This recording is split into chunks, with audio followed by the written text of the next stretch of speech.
deformasi tanah, ya, khususnya settlement. Sekarang kalian akan belajar mengenai kuat geser tanah. Kuat geser tanah kemarin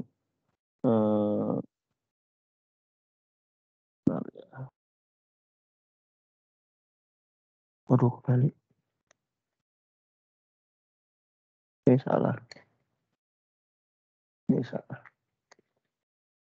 Ya, kuat geser tanah itu kemarin sebabnya C sama V ya. Nah, ini salah satu saja model kekuatan tanah. Ya, kekuatan tanah digambarkan C dan V jika kita menggunakan Moore column, model Moore column. Jadi tanah itu dimodelkan kekuatannya menggunakan C dan V oleh Moore column. Ya, Moore column hanya salah satu saja, ya, yang diajarkan hanya Moore column. Tapi sebenarnya di dunia banyak model-model lainnya. Ya, jadi kalau harus paham Moore column atau MC itu hanya salah satu saja untuk menggambarkan kekuatan tanah.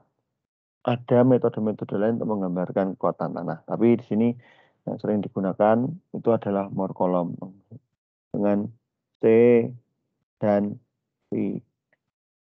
Ya. Nah, C dan V ini didapat dari berbagai macam tes.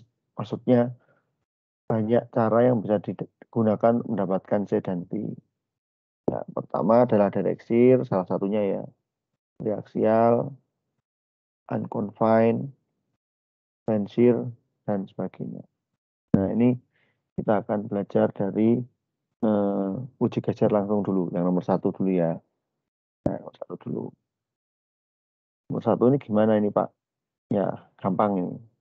Ya, intinya cuma tanah dimasukkan ke kotakan ini ya, dimasukkan secara penuh, ya, tanah pasir biasanya.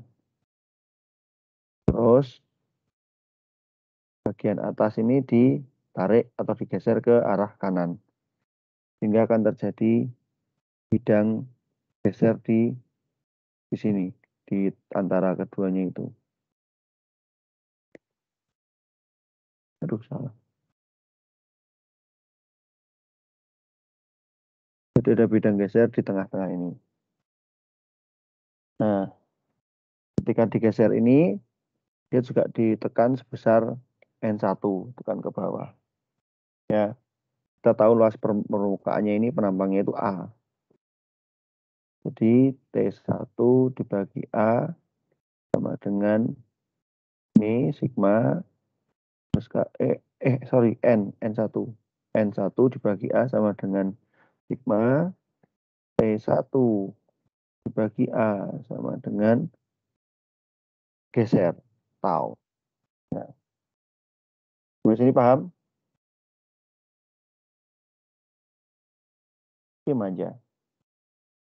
Lalu gua ngantuk banget nih, gila. Diam aja kalian. Sejauh ini paham sih Pak. Ya, ya. Dan itu juga dicatat pergerakannya ini berapa. Jadi bergerak berapa milimeter ke kanan, itu juga dicatat. Ya, jadi alatnya seperti ini. Ini buat apa? Ini buat mukul-mukul memadatkan tanahnya. Tanahnya dimasukkan ke kotak ini tadi ya. Nanti kita pukul-pukul. Oke. Sini bergerak ke arah kanan. Dibaca pergerakannya juga berapa. Aplikasi beban N tadi yang dari atas ya. Yang dari atas tadi. Yang N1 ini. Ya. Itu menggunakan beban di sini. Jadi ditaruh beban-beban berat di sini. Itu nanti dengan sistem mekanisme seperti ini bisa ketekan di bagian atas sampelnya. Nah, ini gimana caranya? Kita punya sigma 1, kita punya tau 1. Tau 1 itu gimana Pak? Kita juga punya mencatat pergerakannya. Nah, dari dua ini, ya, misalnya tau 1 ya, tau 1 kita tes dengan tekanan sigma 1. Kita tes, set. Nah, berarti kita dapat peaknya di sini. Ini kita catat, dapat X-nya dapat tau failure di percobaan pertama. Habis itu kita naikkan N2 menjadi N2. Kita tes lagi. Terus dia failure di tau F2. Tau F2. Ini apa ini Pak? Ini tau versus pergerakan tadi. Ya. Jadi kita tahu dari sini kita tahu mana yang failure karena itu adalah saat pas puncak-puncaknya ini ya. Yang ketiga kita tes lagi dengan N3. Set kita catat pergerakannya, kita catat tahunya. Nah ini gitu, pergerakannya seperti ini. Berarti ini ada failure ketiga. Nah ini jadi kita punya seperti itu. Kita punya failure tiga. Ya. Nah ini kita cari C dan V-nya. C dan V itu bisa kita tahu dari guru. Dari bidang tau sama sigma. Ya, bidang tau sama sigma. Nah, ini sigma tadi kan kita punya sigma 1, sigma 2, sigma 3. Kita juga punya tau failure 1, tau F2, tau F3. Ini kita plotkan di sini. Nah, akhirnya kita dapat V saja. Ya, kita dapat V. Ya, kadang-kadang dapat C, kadang-kadang dapat kalau kayak seperti ini, contoh dalam kasus ini C-nya kecil sekali ya. Jadi mendekati 0. Nah, ini kalau kasus ini yang kuat V-nya. Oke ya, lanjut ya. Nah, tapi ada juga kalau kita menggunakan lempung, keluar C-nya. Kalau kita menggunakan pasir, C-nya kita menggunakan pasir, C-nya kecil. C mendekati 0. Menggunakan ini, C tidak sama dengan 0. Ya, paham ya. Paham toh, Jos. Oke, ini sampel, ini contoh-contoh perhitungan aja ya. Contoh perhitungan. Nah, ini teman-teman semua, saya mau kalian perhatikan saya. Perhatikan. Halo, halo. Perhatikan enggak? Aman, Pak. Perhatikan ya, dengar nih, perhatikan slide ini. Ya, perhatikan slide ini. Saya mau kalian sampai akhir hayat kalian di dunia kerja, khususnya apapun itu ya. Ingat kata-kata saya ini. Ingat ya. Ini memalukan kayak gini. Memalukannya kenapa? Ya, kita engineer, engineer sipil. Mestinya nggak perlu angka-angkanya di belakang koma nggak perlu sebanyak itu. Misalnya ini bisa 0,335, 0,54 ya. Tolong sekali diingat, jangan sampai terulang hal-hal seperti ini ya. Oke, oke ya. Oke, oke. Oke, Pak. Oke, Pak. Kalau mau bagus, kalian bisa jadikan KPA misalnya. Jadikan KPA. Pokoknya yang angkanya enak misalnya ini ya, saya lupa KPA kali ini 100 ya, kali 100 ya. Jadi mestinya bisa 34. Yang ini ya, yang 3,4 mesti bisa 3,4,8 KPA atau bagaimana ya. Saya lupa juga sanunya. 100 kali 100 ya. Jadi angka-angkanya enak gitu loh, dilihat ya. Jangan sampai banyak angka di belakang koma. Oke? Oke ya. Oke. Ingat ya. Ingat loh, ini kalian jadi tampak profesional kalau kalian bisa menampilkan hasilnya dengan sedikit koma gitu ya. Ya. Contoh-contoh aja. Ini contoh-contoh ya. Contoh. Oke. Nah, nih. Oke, ini ada lagi. Kalian kan sudah belajar tanah OC, tanah NC kan? Nah, ini tanah OC cenderungannya biasanya eh, uji geser teralirkan. Jadi airnya boleh ngalir keluar. Ya, kalau air boleh ngalir keluar untuk tanah clay, ini kecenderungannya dia ada nilai C-nya. Tapi kalau untuk tanah NC, cenderungannya C-nya sama dengan 0. Tapi ini kasus drain ya. Drain itu apa, Pak? Ya, airnya dibolehkan mengalir. Ya, oke. Ya, oke. Ini bisa kalian baca sendiri nanti ya. Wah, terlalu banyak ini. Nah, Ini sekarang uji direksi, tadi di uji direksi sudah ya, uji direksi sudah. Uji direksi sudah. Sekarang uji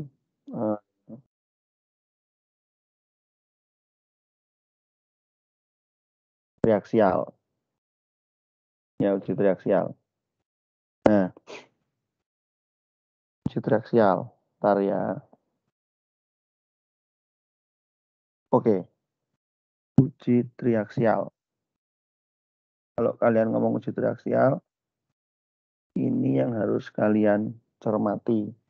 Bahwa dia dibagi seperti ini ya. Ini before.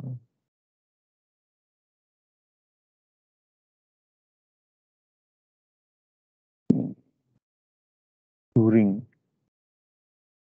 B itu before, sebelum. D itu during atau selama atau saat. Nah, ada 3 perlakuan. Ada tipe 1, tipe 2, tipe 3. Tipe 1 itu adalah yang paling gampang dulu ya. U.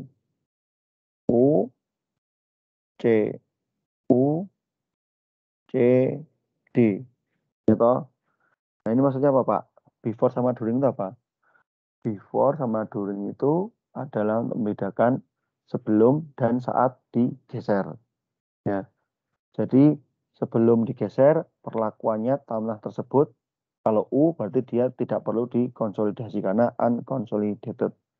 Kalau C berarti dia consolidated. Jadi before-nya itu sampel tanah di dalam sampel tanah triaksel ini, apakah kita konsolidasi atau tidak.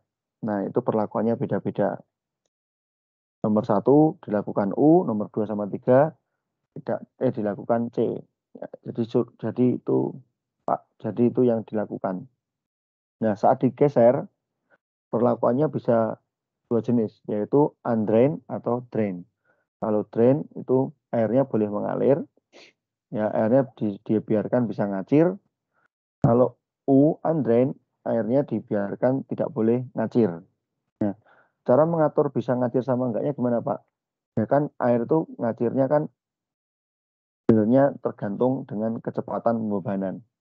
Kalau kalian kecepatan bebannya lambat sekali, itu relatif air jadi lebih cepat bisa ngacir. Karena apa? Karena bebannya lambat, air kan air kalau dia mengalir di tempat yang permeabilitasnya rendah, dia kan juga lambat ya.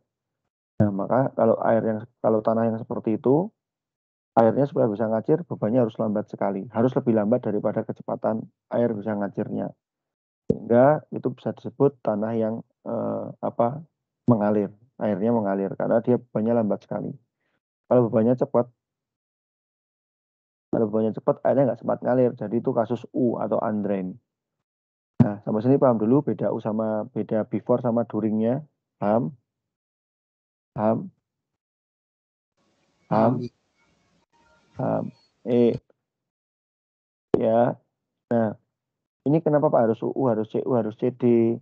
Nah, ini memang menggambarkan kondisi-kondisi kasus yang akan digunakan untuk apa kekuatan tanah kita ini. Misalnya kita mencari kekuatan tanah untuk fondasi. Saya mau mendesain fondasi. Nah, itu nanti kita harus tahu mau menggunakan tes yang nomor 1, nomor 2, atau nomor 3. Ya. Nomor 1 ini untuk fondasi biasanya. Ya. Nomor 1 untuk fondasi. Karena kenapa? Karena tanah dianggap tidak unconsolidated. Tanah dianggap unconsolidated. Itu ketika digeser, pembebanan fondasinya relatif cepat.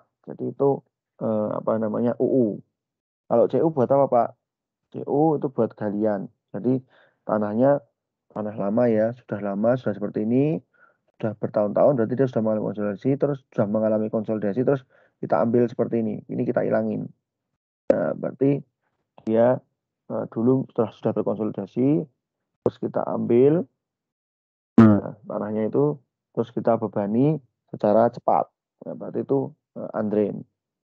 Oke. Nomor 3,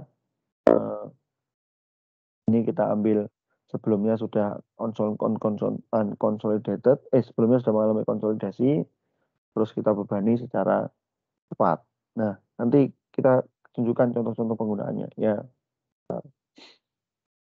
nggak usah susah ya, ribet ya. Oke. Nah, ini yang tadi saya ini. Tahap 1 ini before, ini during. Oke. Jadi tahap 1 itu kita lakukan dengan cara menerapkan sigma 3. Ya. Nah, ini kalau diterapkan sigma 3 aja nggak bakal runtuh tanahnya karena dia terkungkung. Ini untuk menggambarkan misalnya tanah di sini ya. Misalnya tanahnya kita ambil dari sampel di sini. Berarti sebelumnya dia tertekan sebesar sigma. Ya, karena ketinggiannya dan juga gamanya. Nah, ini sigmanya ini kita biasanya samakan dengan sigma 3 ini. Atau tergantung kita mau ngetes bagaimana. Ya, tapi itu jadi tanah uji triaksial ini bisa menggambarkan tekanan di kedalaman tertentu. Nah, setelah ini sudah dilakukan, tergantung nanti duringnya mau digeser seperti apa. Tanahnya mau digeser seperti apa. Nah, itu kita tambahkan sigma apa namanya sigma delta sigma. Ini diaplikasikan delta sigma sampai tanahnya runtuh. Nah, ini ada nih CD, CU, UU, macam-macamnya. Oke, oke. Nah, ini kita mulai dari yang UU dulu ya. Ini UU. Kasusnya UU itu, ini kan kalau triaksial, berarti ini tau, ini sigma. Ya, ini spesialnya apa Pak? Spesialnya kalau kita tambahin sigma 3-nya ya. Sigma 3 itu apa Pak? Sigma 3 yang ini tadi. Sigma 3 itu yang ini tadi. Mau dibesarkan, sigma 3-nya mau nilainya besar, sigma 3-nya mau nilainya kecil, dia akan tetap sama. Itu maksudnya gimana Pak? Coba lihat ke sini lagi ya. Coba kalian lihat kembali ke sini. Aduh, salah. Coba kalian lihat lagi ke sini tadi. Direksir. Direksir ketika sigma 1 sama sigma 2 sama sigma 3. Ini sigma 1, sigma 2, sigma 3 di sini ini ya kalau dalam triaksial itu sama dengan sigma 3 tadi. Ya. Jadi sigma 3-nya berbeda, itu hasilnya mestinya beda ya. Ya. Sigma 3-nya nilainya beda-beda mestinya hasilnya beda. Tapi kalau di eh,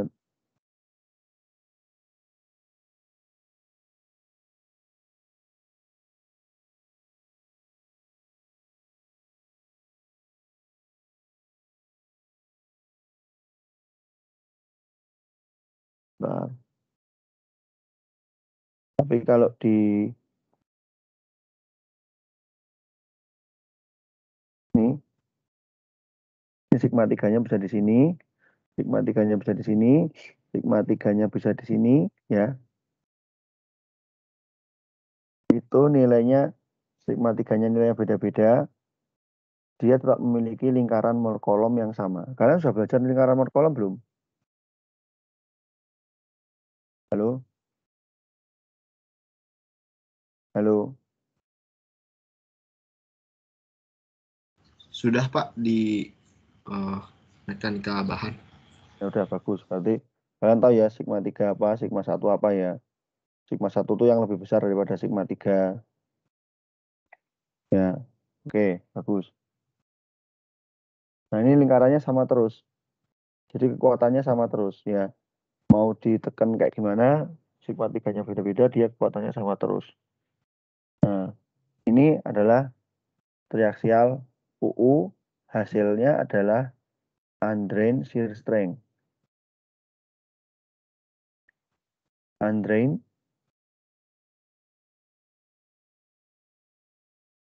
shear strength. Ini spesial. Kekuatannya disebut ini ya, C sama V. Tapi karena V-nya itu sudutnya 0 derajat, Ya, karena lingkarannya tidak membesar, dia sudutnya 0 derajat, jadi V-nya 0 dengan 0. C-nya ini, C spesial disebut SU. Disebut CU. Disebut CU. Kalau rumusnya reaksi, rumusnya kekuatan tanah kan C tambah ini tan ini. Karena ini 0, bilang C-nya sama dengan CU. Ini sama dengan SU, Undrained Shear Strength. Ini disebut Undrained Shear Strength. Oke ya. Oke. Nah, apa ini UU? UU ini buat fondasi, beban di tanah, habis itu buat apa namanya, timbunan, ya, itu buat timbunan di tanah lunak. Jadi kalau kalian mengalami kasus-kasus seperti ini, kalian harus mendapatkan uji tanahnya dari tes UU. Oke, sekarang kita ke tes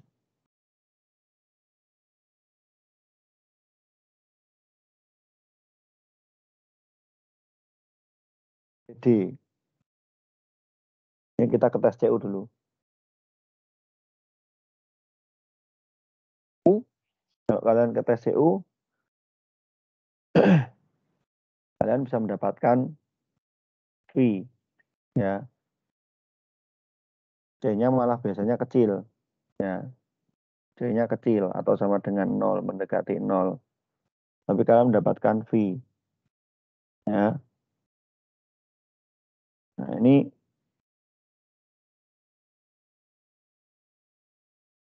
untuk tanah pasir dan juga lempung NC. C-nya kecil sekali. Tapi kalau tanah OC, kalian mendapatkan nilai C. Ada nilai C-nya. Ya, paham ya, paham. Untuk apa itu tanah CU? CU ya untuk penimbunan, timbun, tapi ketika penimbunan itu tahap demi tahap, di mana di tahap pertama ini tanah di bawahnya ini, tanah yang ini kita bebani hidupnya dan kita buat dia tidak mati sehingga dia lebih kuat. Ya, itu menggunakan parameter CU. Dibiarkan mengalami perkuatan hidup karena tidak kita bunuh. Dan di sini CU juga bisa untuk misalnya kita di timbunan, terus habis itu tiba-tiba kita turunkan muka air timbunannya dari kondisi 1 ke kondisi 2. Ya. Oke. Sekarang kita ke CD.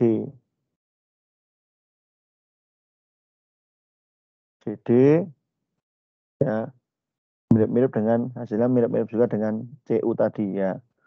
Untuk tanah pasir dan lempung NC, D-nya mendekati 0. Kalau yang lempung OC ada nilai C-nya. Oke. CD buat apa? CD buat testing. CD ya. CD tadi D-nya itu kan drain kan. Drain. Berarti kalau drain itu pada lempung itu kan airnya mengalirnya itu kan secara lambat. Jadi ya dia supaya lambat kita timbunnya sedikit demi sedikit. Ya, sedikit demi sedikit kita diemin ya sehingga airnya bisa mengalir. Itu kasus CD. Nah, ini kasus kasus eksavasi itu CD. Ntar. Oke, ini kasus-kasus bisa kalian baca sendiri nanti. Nah, sebenarnya CD ini, kalian harus tahu ini. Ya, CD, CU, UU. Ini disebut quick test, rapid test, ini slow test.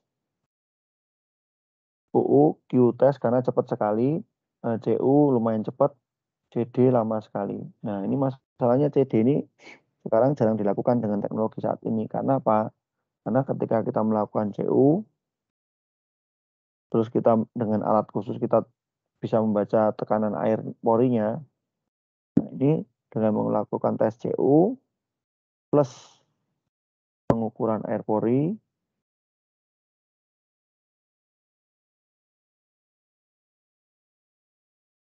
kita juga bisa mendapatkan hasil tes CU dan CD. Jadi ini hemat murah meriah. Jadi CD ini ya, relatif ini sekarang nggak pernah dilakukan lagi karena lama dan dia bisa diakomodasi dengan menggunakan tes CU dengan menggunakan pengukuran air pori. Ya, oke. Ya, oke. Ini kalian bisa baca sendiri ya perbandingan triaksial dan direksir. Nah, di triaks ini sekarang kita ke uji kuat tekan bebas atau unconfined. Ya, unconfined. Nah, di sini kalian harus tahu spesialnya apa. Kalau di triaksial tadi kan ada sigma 3 ya. Di triaksial tadi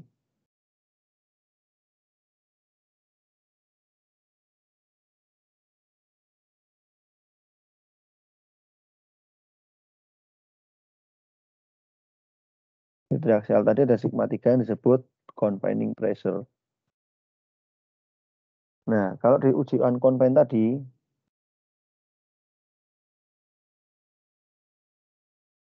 ini nggak ada. Ya, jadi langsung tahap 2.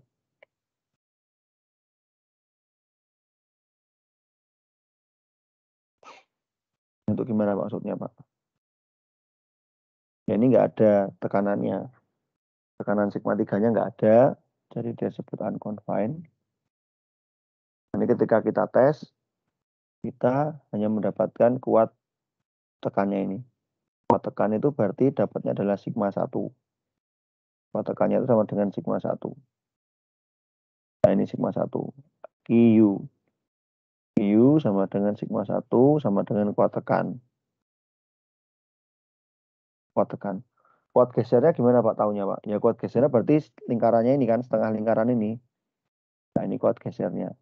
Berarti kalau diameternya itu QU sama dengan diameter, maka kekuatan gesernya yaitu setengah diameter atau jari-jari. Nah, ini spesial juga ini CU tadi ini. Jadi kalau kalian ngetes unconfined, kalian mendapatkan CU. CU itu adalah tadi mirip dengan UU tadi. Jadi UU mestinya hasilnya sama dengan setengah Q. Ya, hasilnya tadi ya. Nah, ini penting ini. And shear, kalian nanti bisa baca sendiri. Intinya dia menggunakan kuat gesernya, momen torsi itu sama dengan momen ME, MS tambah ME. Ya, MS rumusnya seperti ini, ME rumusnya seperti ini. Tensor itu apa, Pak? Tensor itu ya uji dengan seperti baling-baling itu ya, huruf X dari atas ya, tambah atas huruf X, kita masukkan ke tanah, terus habis itu kita putar-putar-putar ya. Nah, nanti kita dapat momen torsinya. Nah, akhirnya CU-nya bisa kita dapatkan dengan P dibagi angka-angka ini. Ya, oke ya, gampang ya, cepatnya. Ini alat-alatnya bisa dilakukan di lapangan, dilakukan di laboratorium. Nah, ini faktor-faktor kekuatan tanah kalian bisa baca sendiri ya. Ya, hanya sudah ada. Oke, oke, oke, oke, oke, oke, oke. Nah, kadang-kala kalau kalian nggak punya data tanah, tapi kalian punya data indeks-indeks atau berlimit ya, nah, kalian bisa memperkirakan V-nya berapa dengan menggunakan indeks plastisitas untuk lempung. Indeks plastisitas misalnya 60%, berarti kira-kira antara ini sama ini kekuatan tanah kalian ya, antara sini. Kalau indeks plastisitasnya 20%, kira-kira kekuatan tanah kalian di antara ini. Oke, ya paham, ya paham. Kalau pasir, ya sama aja, pakai persentase lempung dalam sampel pasir tersebut. Oke. Oke. Jadi itu aja sih yang ingin disampaikan hari ini. Kalian mau itu enggak? Apa? Mau nanya, Pak. Saya tanya aja. Saya masih kurang paham baca 2 grafik yang terakhir ini, Pak. Tadi cepat banget. Gampang kok, Mas aja nggak bisa. Gemes banget sama kalian. Nih, lihat ya. Ini katakanlah orang ini dulu meneliti. Untuk indeks plastisitas 40% itu dia dapatkan datanya, hasilnya itu ada yang kekuatan tanahnya 20%, sudut geser dalamnya ada yang 20 derajat, ada juga yang 27 derajat, ada juga yang 25 derajat. Nah, begitu juga ketika dia dulu menguji indeks plastisitas 100%, ada yang dia mendapatkan datanya ada yang 10 derajatan, ada yang 15 derajatan, ada yang 20 derajatan, ada yang 12,5 derajat. Nah, ketika kalian nanti dikasih sampel tanah yang 40, indeks plastisitasnya 40, kan disuruh nebak berapa itu sudut geser dalamnya. Nah, berarti kan kalian kira-kira antara nilai ini sampai nilai ini. Paham nggak? Paham nggak? Oke, paham, Pak. Paham ya. Nah, begitu juga yang ini ya, juga yang ini ya. Kalau ini buat pasir. Oke. Ada pertanyaan nggak? Ada toh? Besok ujiannya sampai ini ya, sampai ini aja ya. Kalian mau itu nggak? Apa asistensi nggak? Mau ya. Mau, Pak. Oke, nanti kita hubungi asistennya ya. Oke ya. Oke toh. Oke nggak? Oke, Pak. Oke, Pak. Oke banget, Pak. Kalian ngantuk nggak? Semangat, Pak. Semangat ya. Aku ngantuk ya. Kalian bahagia nggak toh? Bahagia, Pak. Kalian paling takut nanti ujian apa sih? Ujian kehidupan, Pak. Ujian kehidupan. Semua ya. Ya udah deh. Sabar-sabarin aja. Nggak apa-apa. Udah ya. Nanti kalian kalau mau tanya-tanya bisa lewat hubungi saya kalau mau tanya-tanya yang bingung. Tapi nanti juga ada asistensi. Nanti saya kasih tahu nomornya ya. Nanti saya minta asistennya beri asisten kepada kalian. Oke ya. Oke toh. Oke, Pak. Oke, Pak. Oke ya. Oke, aku tidur lagi ya. Waalaikumsalam. Jangan nakal ya. Waalaikumsalam. Terima kasih, Sama-sama. Terima kasih, Pak. Makasih, Pak. Terima kasih banyak, Pak. Terima kasih, Pak. Oke.